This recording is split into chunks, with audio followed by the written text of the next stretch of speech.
This is Democracy Now!, democracynow.org, The Quarantine Report. I'm Amy Goodman. A British judge has blocked the extradition of WikiLeaks founder Julian Assange to the United States, where he would have faced up to 175 years in prison. In a stunning decision, Judge Vanessa Baraitser said Assange would not be safe in U.S. prisons due to the state of his mental health. Judge Baraitser said, quote, "I am satisfied that in these harsh conditions, Mr. Assange's mental health would deteriorate, causing him to commit suicide. I find that the mental condition of Mr. Assange is such that it would be oppressive to extradite him to the United States of America," she said. The United States said it would appeal the ruling. Supporters of Assange, including former British Ambassador Craig Murray, celebrated outside the London courthouse this morning. Today we are swept away by our joy at the fact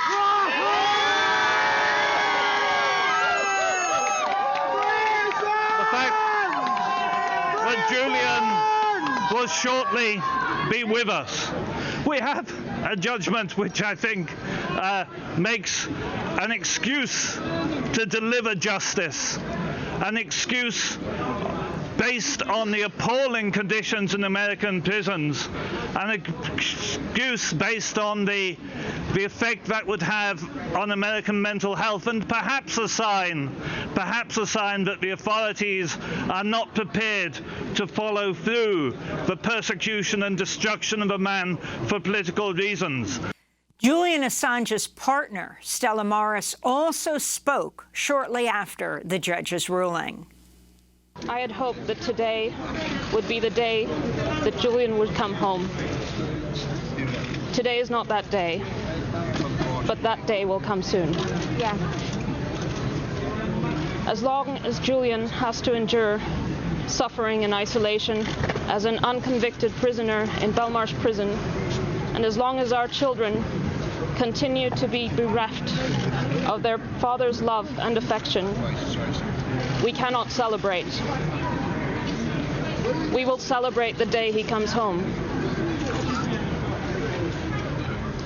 Today is a victory for Julian.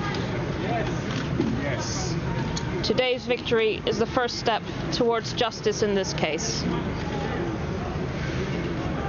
We are pleased that the court has recognized the seriousness and inhumanity of what he has endured and what he faces. But let's not forget, the indictment in the U.S. has not been dropped.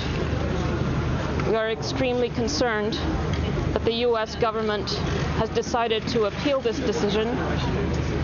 It continues to want to punish Julian and make him disappear into the deepest, darkest hole of the U.S. prison system for the rest of his life. That can never happen. We will never accept that journalism is a crime in this country or any other. Stella Morris, Julian Assange's partner, is the mother of two of his children. In 2019, Julian Assange was indicted in the United States on 17 counts of violating the Espionage Act related to the publication of classified documents exposing U.S. war crimes in Iraq, Afghanistan, and elsewhere. Press freedom advocates campaigned against his prosecution, saying it would set a dangerous precedent for prosecuting journalists. Assange has been locked up at Belmarsh, one of Britain's most high-security prisons, since his arrest in April of 2019. He'd spent the previous 7 years inside the Ecuadorian embassy, where he'd been granted political asylum.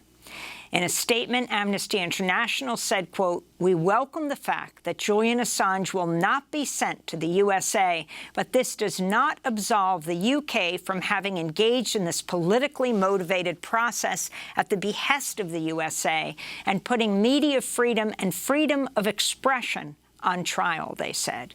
We're joined by two guests. Joining us from Sydney, Australia, is Jennifer Robinson, human rights attorney who's been advising Julian Assange and WikiLeaks since 2010.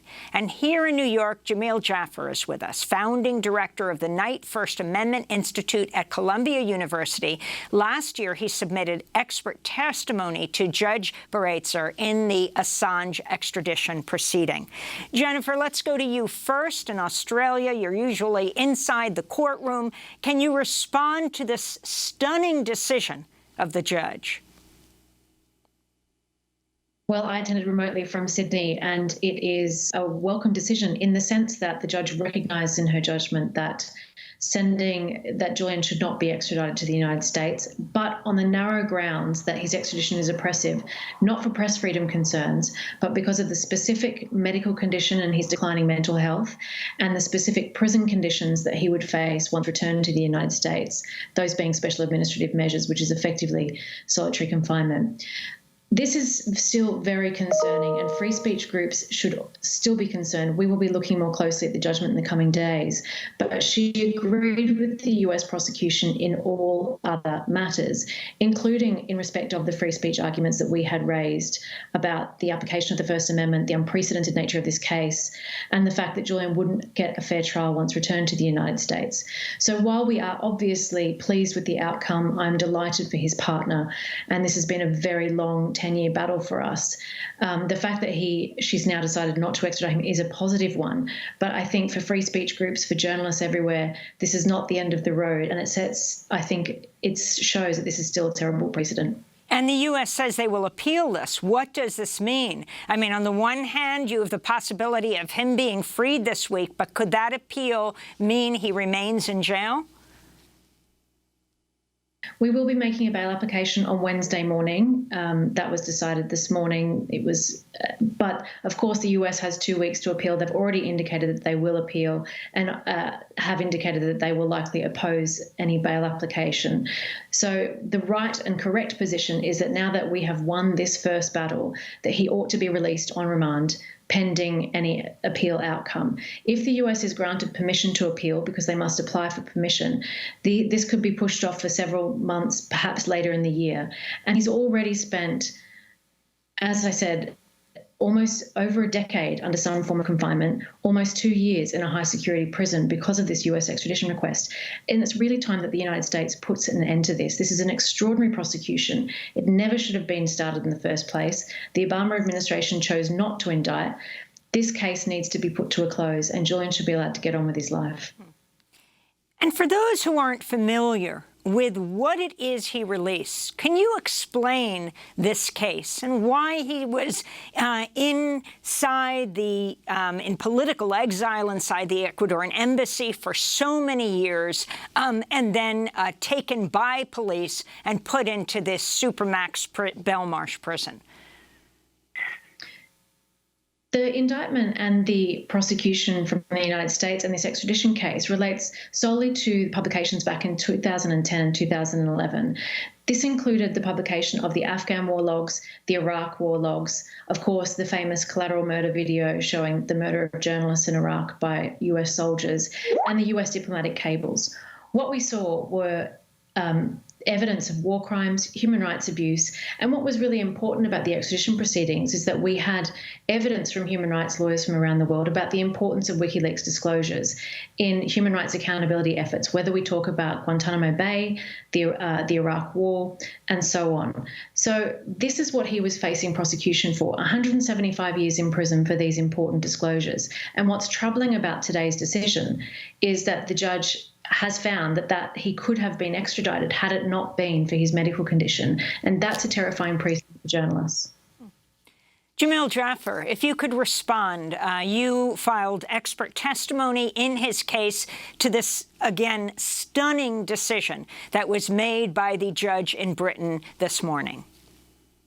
Yeah, I mean, I do think that the decision is important and surprising, a very significant victory for Julian Assange. I think the press freedom implications are more complicated. The judge, while ultimately holding that Assange can't be extradited to the United States on the basis of his mental health and the conditions under which he would be held if he were extradited here, the judge largely endorses the U.S. prosecution theory. And that theory is based on an indictment that sweeps very, very broadly. That basically the indictment is an effort to hold Assange criminally responsible for acts that journalists engage in all the time. And it doesn't matter whether Assange himself is properly characterized as a journalist. That may be an important debate, but legally it's completely irrelevant. The important fact is that Assange has been indicted on the grounds that he engaged in activities like cultivating confidential sources, maintaining their confidentiality or maintaining the confidentiality of their identities, and publishing classified secrets. And of course, those things, all of those things are integral to national security journalism. And the press freedom fear here is that the prosecution of Assange and even the indictment itself will deter journalism that is important and necessary and that should be regarded as protected by the First Amendment. And I think that this ruling is, again, a victory for Assange, but insofar as it's an endorsement of the U.S.'s prosecution theory and of the underlying indictment, I think that indictment is going to continue to cast a kind of shadow over investigative journalism. In 2014, I interviewed Julian Assange inside the Ecuadorian embassy. He talked about the challenges whistleblowers face in U.S. courts. It is not possible for a national security whistleblower now in the United States to have a fair trial. It's not possible to have a fair trial because all the trials are held in Alexandria, Virginia, where the jury pool is comprised of the highest density of military and government employees in all of the United States. It's not possible to have a fair trial because the US government has a precedent of applying state secret privilege to prevent the defense from using material that is classified in their favor. It's not possible to have a fair trial because as a defendant in a national security case, you are held under special administrative measures, which makes it very hard to look at any of the material in your case, to meet with your lawyers, to speak to people, etc. So it's just simply not a fair system. So that's Julian Assange inside the Ecuadorian embassy, where he had a political asylum in 2014. We may have among the most extensive global TV, radio broadcast interviews with Assange a number of times inside the embassy, also before that when he was under house arrest. And you can go to democracynow.org for that. But Jameel, last week you tweeted, "It is crucial to understand that the case isn't just incidentally about press freedom. The whole point of the case is to criminalize national security journalism." So let's talk about that. In fact, if you were listening to the judge today before the end, and I want to ask Jen Robinson about this, when she talked about his mental condition and what this could mean in U.S. prisons, a real indictment of U.S. prisons, it did sound like she was going in another direction on the issue of press freedom. Yeah, I mean, I think that what you have to understand here is that the Trump administration or the Department of Justice could have indicted Assange on much narrower grounds, and they did initially indict him on a violation of the Computer Fraud and Abuse Act. And that prosecution would have raised some press freedom concerns too, but the press freedom concerns would have been much less significant than the ones that are raised by this Espionage Act indictment. So there was a decision made at some point to indict Assange on these broader grounds, even though narrower grounds might have been available. And the decision was made even though the Obama administration decided that there was no meaningful way to distinguish Assange's activities from the activities of journalists and mainstream media organizations in the United States. So there was a very deliberate decision to go after Assange with these very broad claims, even though these very broad charges, even though the Justice Department itself had concluded under President Obama that distinguishing Assange from journalists and mainstream news organizations was legally difficult, if not impossible. And I think that the only way to explain that decision is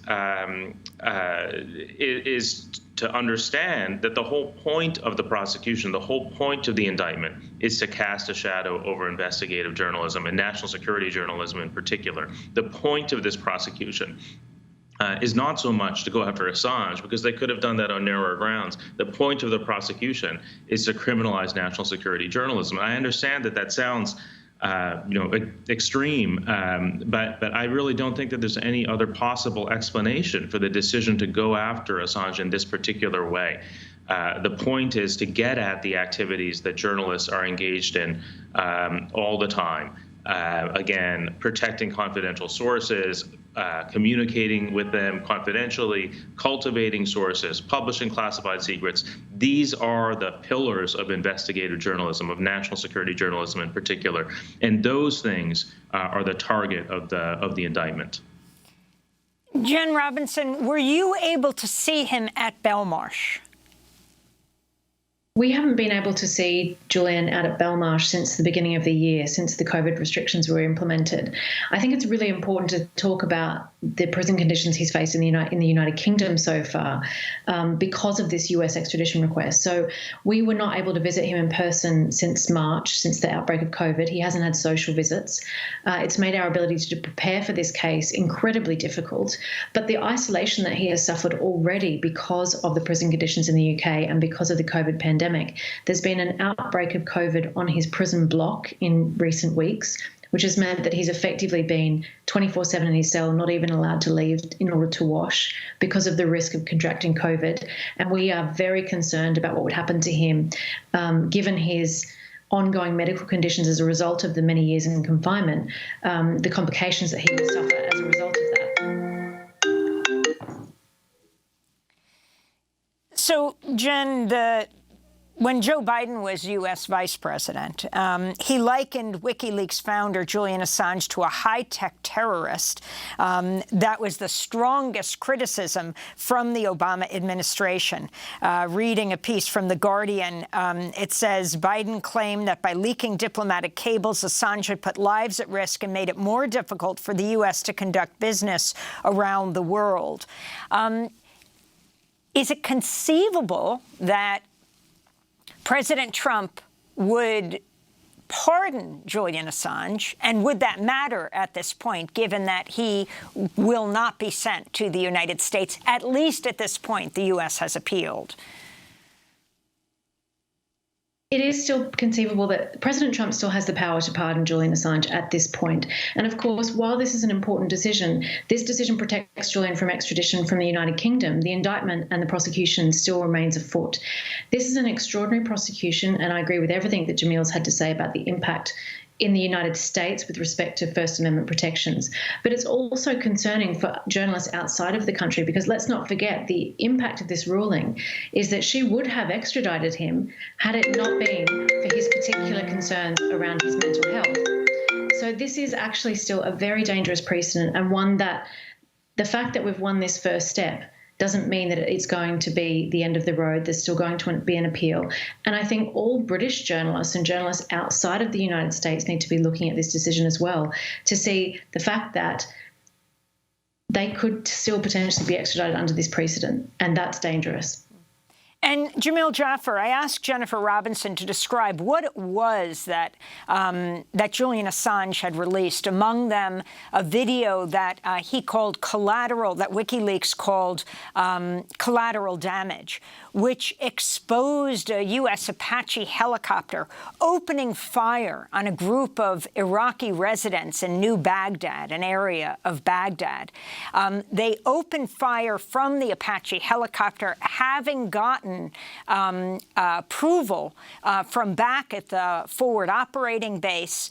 And in addition to killing the Iraqis on the ground, they killed 2 Reuters employees, an up-and-coming journalist, Namir Noor-Eldin, a videographer, and his driver, Saeed Shama, who is more than a driver. He often took Reuters journalists around when they were in Iraq. He was the father of 4.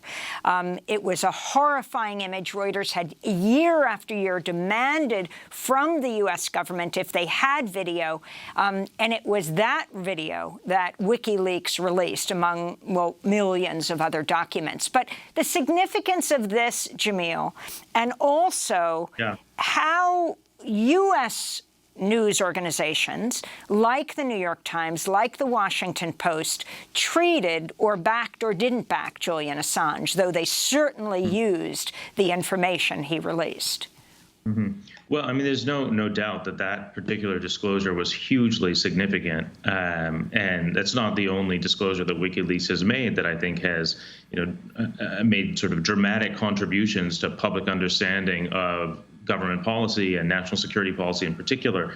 But I think it's important to think not only about the disclosures that WikiLeaks has made, but rather the disclosures that other news organizations have made, over the past 20 years that would not have been possible or would have been criminalized if one accepts the theory that the U.S. government is asserting in this particular case. Because, if it were in fact the case that the publication of national security secrets was itself a violation of the Espionage Act and not constitutionally protected, which is the government's theory here, then virtually everything we know about the conduct of the so-called war on terror, we wouldn't know it. We wouldn't know about the CIA's secret prisons, but for disclosures of government insiders to the Washington Post, which the Washington Post then published in 2005. We wouldn't know about the warrantless wiretapping program, which the New York Times disclosed. We wouldn't know about the abuses of prisoners in Iraq and Afghanistan, which the New Yorker and 60 Minutes disclosed.